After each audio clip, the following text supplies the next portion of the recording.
4.3 তে বলছে Now, in pairs or groups, read the underlined sentences of the story, count wisely, and categorize them in the following two columns. আচ্ছা, এর আগে আমরা যে গল্পটা পড়ছিলাম কাউন্ট ওয়াইজলি, মজার একটা গল্প। তো সেটার কিছু সেন্টেন্স নিয়ে আমাদের এখানে একটা এক্সারসাইজ আছে। এক্সারসাইজটা তোমাদের অবশ্যই দেখা উচিত। এক্সারসাইজটা খুব সহজ, এটা বলা যাবে না। তো আমরা শুরু করি। ক্যাটাগরাইজ অর্থ হলো শ্রেণীভুক্ত করা বা কোনো নির্দিষ্ট বৈশিষ্ট্য অনুযায়ী কোনো শ্রেণীতে ভাগ করা। তাহলে এটার মানে দাঁড়াচ্ছে যে এখন জোড়ায় বা দলে তোমরা আন্ডারলাইন করা নিচে দাগ দেওয়া সেন্টেন্স গুলো পড়ো এই কাউন্ট ওয়াইজলি গল্পের, এবং তাদেরকে নিচের দুইটা কলাম দেয়া আছে। এই দুইটা কলামে তাদেরকে তাদের বৈশিষ্ট্য অনুযায়ী শ্রেণীতে ভাগ করো। আমরা এটা নিচে করছি। Then discuss the purposes of the sentences. তারপরে সেন্টেন্স গুলোর পারপাস বা উদ্দেশ্যগুলো আলোচনা করো, যে কোন উদ্দেশ্যে কি কারণে এই সেন্টেন্স গুলো ব্যবহার করা হয়েছে বা বলা হয়েছে। One is done for you. তোমাদের জন্য একটা করে দেয়া আছে। To categorize the sentences, identify the position of the auxiliary verbs and the punctuation marks. That is full stop and question mark. আচ্ছা, সেন্টেন্স গুলোকে ক্যাটেগরাইজ করার জন্য বা শ্রেণীতে ভাগ করার জন্য আমাদের কি দেখতে হবে? Position of the auxiliary verb. Auxiliary verb বা সাহায্যকারী ভার্বের যে পজিশন বা অবস্থান, সেটা চিহ্নিত করতে হবে এটা শ্রেণীতে ভাগ করার জন্য। এবং দি পাংচুয়েশন মার্কস, অর্থাৎ বিরাম চিহ্ন, that is full stop, question mark, comma, semicolon, এই জিনিসগুলো আমাদের বুঝতে হবে এবং অক্সিলারি ভার্বটা বুঝতে হবে এবং সেই অনুযায়ী সেন্টেন্স গুলোকে ভাগ করতে হবে। কঠিন কিছু না। শুনতে কঠিন মনে হচ্ছে, আসলে কঠিন কিছু না। ওকে, প্রথমে বললো অ্যাসার্টিভ সেন্টেন্স। এই কলামের সেন্টেন্স গুলো সবই অ্যাসার্টিভ সেন্টেন্স বা বিবৃতিমূলক বাক্য বা উক্তি। আর তারপরে আছে এটার পারপাস, যে কোন উদ্দেশ্যে এই সেন্টেন্স গুলো ব্যবহার হয়েছে। আর এই কলামে আছে সবগুলা ইন্টারোগেটিভ সেন্টেন্স বা প্রশ্নবোধক বাক্য, এবং এই পাশে এই প্রশ্নবোধক বাক্যগুলোর পারপাস বা উদ্দেশ্যটা কি সেটা বলে দেয়া আছে। তো প্রথমে যেটা বললো, এটা করে দিছে এনারা, তো সেটা কেমন? Everyone in the courtroom became puzzled. Courtroom বা দরবার ঘরের, দরবার কক্ষের সবাই পাজল বা বিভ্রান্ত হয়ে গিয়েছিল। আমরা গল্পতে এটা পেয়েছি। তো কেন বিভ্রান্ত হয়েছিল বা এই সেন্টেন্স বিভ্রান্ত যে হয়েছিল, এখানে কি বোঝাচ্ছে যে বিভ্রান্ত হয়েছিল? এখানে এই সেন্টেন্সটা বলার পারপাস বা উদ্দেশ্যটা হলো states the situation of the courtroom, অর্থাৎ কোর্টরুমের পরিস্থিতি বা সিচুয়েশন বা অবস্থা কি হয়েছিল সেটা এই সেন্টেন্স দিয়ে বোঝা যাচ্ছে। যে কোর্টরুমের অবস্থা কি হয়েছিল? কোর্টরুমের অবস্থা হয়েছিল সবাই পাজল বা বিভ্রান্ত বা হতবুদ্ধি হয়ে গেছিল, যে কি সমস্যায় পড়লাম, এখন কি করি। এটা বোঝানো হলো এই সেন্টেন্সটার পারপাস বা উদ্দেশ্য। আর এখানে ইন্টারোগেটিভ সেন্টেন্স যেটা দিয়ে দিল, how many crows are there in the city. রাজা যে প্রশ্নটা করছিলেন যে শহরে কতগুলো কাক আছে, তো এই প্রশ্নটার উদ্দেশ্য হলো the emperor asked the question to know the number of birds in the city। যে এম্পারার বা সম্রাট এই প্রশ্নটা করছিলেন, জিজ্ঞেস করছিলেন এটা জানার জন্য যে সিটি বা শহরে নাম্বার অফ বার্ডস বা নাম্বার অফ বার্ড বা নাম্বার অফ ক্রো, যে সিটিতে তাদের শহরে কাকের সংখ্যা কতগুলো, এটা জানার জন্য তিনি বা এটা জানার উদ্দেশ্যে এই পারপাসে তিনি এই প্রশ্নটা করছিলেন যে শহরে কতগুলো কাক আছে। তো এই হলো পারপাস। তো আমরা দেখি তারপরে যে সেন্টেন্সটা আমরা পাচ্ছি সেটা হলো এই সেন্টেন্সটা। Birbal immediately smiled and went up to Akbar. Birbal immediately smile, সাথে সাথে তৎক্ষণাৎ হেসে ফেললেন এবং ওপরে আকবরের কাছে গেলেন। মানে সবার সমস্যা দেখে তিনি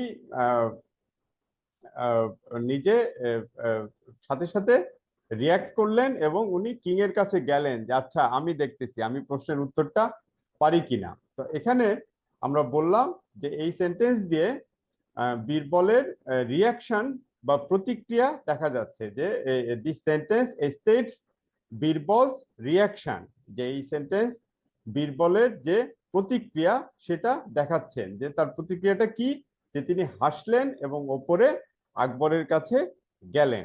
বীরবলের প্রতিক্রিয়া দেখলাম আমরা। ওকে, তারপরের যে সেন্টেন্সটা আন্ডারলাইন করা আছে সেটা হলো হি অ্যানাউন্সড দ্য আনসার।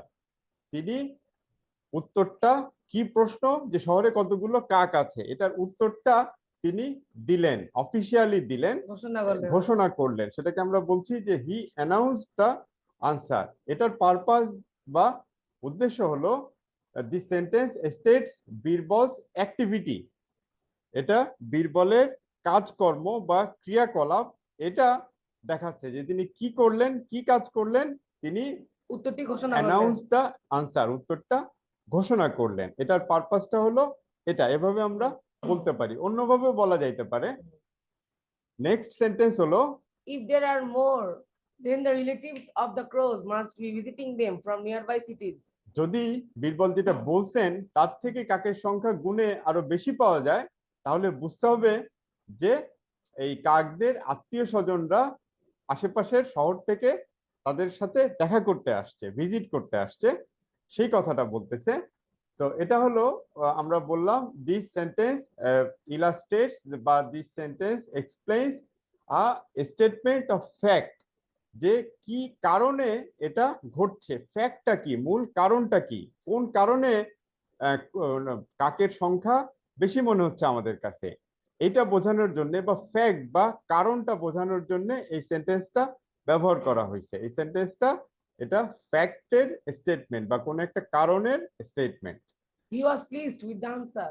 এটা হলো এম্পারার বা সম্রাটের প্রতিক্রিয়া বা রিয়াকশন, যে তিনি ইয়েটা শুনে, উত্তরটা শুনে তিনি খুশি হলেন বা প্লিজড হলেন। এটাকে আমরা বললাম যে this sentence states the king's feeling বা অনুভূতি। তিনি কি অনুভূতি, যে তিনি প্লিজড হলেন, তিনি উত্তরটা শুনে খুশি হলেন। তিনি অ্যাংরিও হতে পারতেন, রেগেও যেতে পারতেন, তা হয়নি, তিনি খুশি তিনি হলেন। খুশি হয়েছেন। সেটা আমরা বলছি যে this sentence states the king's feeling, অথবা রিয়াকশনও বলা যাইতে পারে। ওকে, ইন্টারোগেটিভ সেন্টেন্স প্রথমটা আমরা পড়ে আসছি। দ্বিতীয় সেন্টেন্সটা হলো Is it possible to count all the crows of a city? একটা শহরের সবগুলো ও, কাক বা কাকের সংখ্যা এটা গোনা, এটা কি সম্ভব? এটার উদ্দেশ্যটা কি? People in the courtroom are checking the validity of the question. যে আমরা বললাম যে কোর্টরুমে বা দরবার হলে, দরবার কক্ষে যে মানুষরা উপস্থিত ছিলেন তারা চেক করছেন যে এই কোশ্চেনটা ভ্যালিড কিনা, কোশ্চেনটা বহাল থাকবে কিনা, বা কোশ্চেনটা ঠিক আছে কিনা, যে এটা সম্ভবপর কিনা, যে আমরা এটা গুণে বের করতে পারবো কিনা আদৌ, যে আমার শহরে কতগুলো কাক আছে। তো এইটা এটা আমরা বলতে পারি যে কোর্টরুমের মানুষগুলো বা দরবার কক্ষে যারা ছিলেন তারা ভ্যালিডিটি বা এটা বহাল বা বৈধ কিনা সেটা চেক করছেন, যে এই প্রশ্নটা ঠিক আছে কিনা। এটার এই সেন্টেন্সটার পারপাসটা আমরা এভাবে বলতে পারি। What is the matter? কি বিষয়, কি হয়েছে, বীরবল কোর্টরুমে ঢুকে যে কথাটা বলছিলেন। তো এখানে Birbal is asking people what they are talking about. Birbal ঢুকে বলছেন কোর্টরুমে যে কি ব্যাপার, কি হয়েছে। তো এখানে Birbal is asking people, Birbal মানুষকে জিজ্ঞেস করছেন যে তারা কি নিয়ে কথা বলছে। Can I tell? আমি কি বলতে পারি, বীরবল যে প্রশ্নটা বলছিল যে এই প্রশ্নের উত্তর কি আমি দিতে পারি। তো এটার মধ্যে দিয়ে বীরবল বোঝাচ্ছেন যে Birbal is asking for permission to tell the answer of the question asked by the emperor. অর্থাৎ সম্রাট যে প্রশ্নটা জিজ্ঞেস করছিলেন, বীরবল সেটার উত্তর দেওয়ার অনুমতিটা চাচ্ছেন এই ইন্টারোগেটিভ সেন্টেন্সের মাধ্যমে, যে উত্তরটা কি আমি দিতে পারি কিনা। How did you count the number of the crow? এখানে রাজামশাই বা সম্রাট বীরবলকে প্রশ্ন করছেন যে তুমি কিভাবে এই কাকের সংখ্যা এটা গুনলা। তো উত্তরে এটার উদ্দেশ্যটা, এই প্রশ্নটা করার উদ্দেশ্যটা হলো দ্য কিং এক্সপ্রেসেস ইজ, এটা ইজ না, এটা হিজ হবে। The king expresses his wonder how Birbal answer the question so easily. অর্থাৎ যে বীরবল যে এই প্রশ্নটা করছেন সেটা হলো যে মানে রাজামশাই এই প্রশ্নটা করছেন এই জন্য যে যে তুমি এত তাড়াতাড়ি কিভাবে এটা গুনে তুমি উত্তরটা দিলা। সেই কারণে আমরা বলছি যে এই প্রশ্নের উদ্দেশ্যটা হলো যে রাজামশাই তার ওয়ান্ডার বা বিস্ময় প্রকাশ করছেন যে বীরবল কিভাবে এত সহজে তার প্রশ্নের উত্তরটা দিয়ে দিল। ওকে, আমরা এইভাবে বলতে পারি বা অন্যভাবেও আমরা বলতে পারি। ওকে, 4.4. Read the following note and match the sentences given in column A with the negative sentences in column B. আচ্ছা, নিচের রিড দ্য ফলোইং নোট, নিচের নোট বা টিকা পড়ো যেটা সেন্টেন্সের note and match the sentences, এবং কলাম এ তে যে সেন্টেন্স গুলো দেয়া আছে তাদের নেগেটিভ সেন্টেন্স বা নাবাচক বাক্য এটা তারপরে কলাম বি তে দেয়া আছে, এটা ম্যাচ করতে হবে। One is done for you, তোমাদের জন্য একটা করে দেয়া আছে। তো আমরা নোটটা আগে একটু দেখে নেই। Note, let's know about another two types of sentences.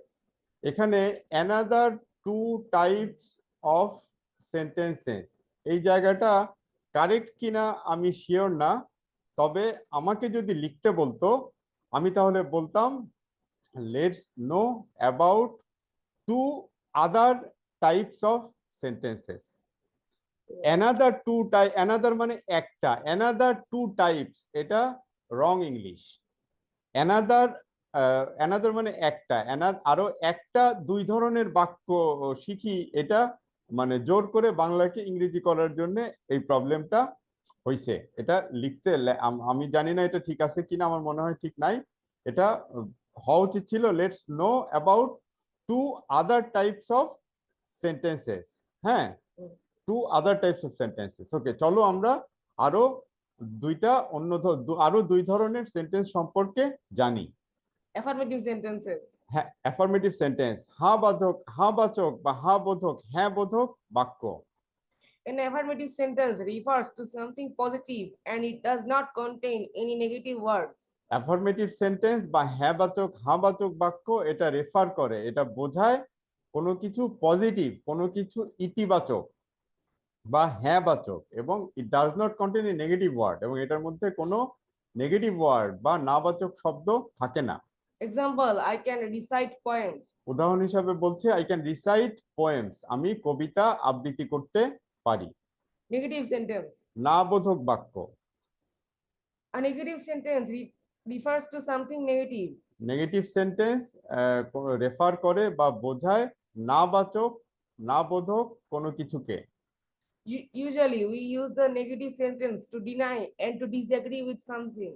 সাধারণত আমরা নেগেটিভ সেন্টেন্স ব্যবহার করি টু ডিনাই, কোনো কিছু অস্বীকার করার জন্য, অথবা টু ডিসএগ্রি, কোনো কিছুর সাথে আমি এগ্রি করছি না, একমত হচ্ছি না, আমি দ্বিমত করছি, সেগুলো বোঝানোর জন্য আমরা সাধারণত এই নেগেটিভ সেন্টেন্স গুলো ব্যবহার করি। A negative sentence contains no, not, never. Negative sentence গুলোর মধ্যে নো, নট, নেভার এই শব্দগুলো থাকে, এগুলো থাকলে আমরা বুঝতে পারি যে এটা negative sentence. Example, I cannot swim. এখানে যেমন ক্যানের সাথে নট যোগ করে ক্যানট করা হয়েছে, এই নট আছে, তাহলে আই ক্যানট সুইম, আমি সাঁতার কাটতে পারি না, এটা হলো একটা নাবাচক বাক্য। ওকে, কলাম এর সাথে কলাম বি ম্যাচ করতে হবে। প্রথমে বলছে Pets are adorable creatures. মানে পশুগুলা হলো খুব পশু তো আদরের। শুধু না, পোষা মানে পোষা প্রাণী। পোষা প্রাণী, যে প্রাণীগুলো আমরা পোষা হয়, সিংহ তো আর পেট না, তো পশুগুলো তো বলা যাচ্ছে না।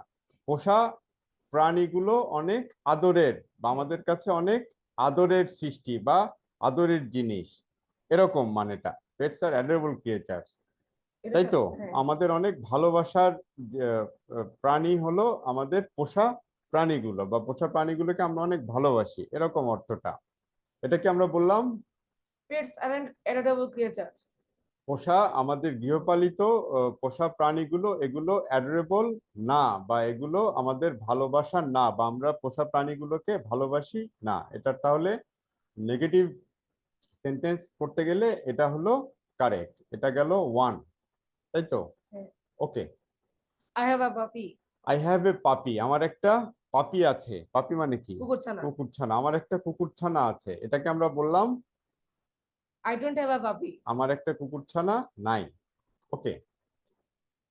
He has soft paws. তার নরম থাবা আছে, হ্যাঁ। সেটাকে আমরা বললাম He doesn't have soft paws. তার আহ, নরম থাবা নাই। He is cute and loyal. সে কিউট, সে খুবই দেখতে সুশ্রী এবং লয়াল বা অনুগত। He is not cute and loyal. সে দেখতেও ভালো না এবং অনুগতও না। We call it Bagha by name. আমরা এটাকে বাঘা নাম ধরে ডাকি। We don't call him Bagha by name. আমরা তাকে বাঘা বলে রাখি না। ডাকি না। He loves to sleep next to me. সে আমার পাশে ঘুমাতে ভালোবাসে। পছন্দ করে, He ভালোবাসে। He doesn't love to sleep next to me. সে আমার পাশে ঘুমাতে ভালোবাসে না। He is also very popular among my friends. He becomes, He becomes a part of my family. সে আমাদের পরিবারের একজন সদস্য, বা সে আমাদের পরিবারের একজন সদস্য হয়ে গেছে। He doesn't become a part of my family. সে আমাদের পরিবারের সদস্য হতে পারছে না। He is also very popular among my friends.